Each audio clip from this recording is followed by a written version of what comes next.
Welcome to the Learning Pines YouTube. We hope this video helps. You're going to add a recovery email now so you can regain access later. First, sign into your Gmail account and open your Google account settings. Then go to Personal Info and tap Contact Info.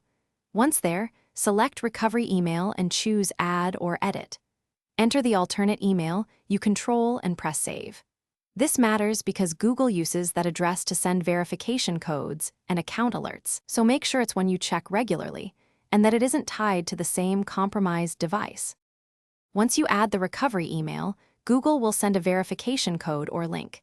Check that inbox and complete verification right away.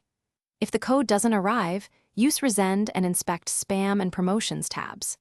After verifying, go back to Security Settings and review recent sign-ins, connected apps, and any outdated recovery addresses. Remove ones you no longer control. Make sure two-step verification is set up so the recovery email complements other protections. This reduces reliance on a single recovery method and prevents lockout from one compromised channel. Finish by testing the recovery flow. Initiate a password reset and confirm you receive the code at the recovery email. Also add a backup phone number and an additional alternate email to diversify recovery options. If you can't access the recovery email later, don't panic. Use Google's account recovery form, provide as much accurate history as possible, and allow time for review. If messages don't arrive, check filters, spam, and blocked senders. This single troubleshooting step often resolves missing recovery emails quickly. Thanks for watching.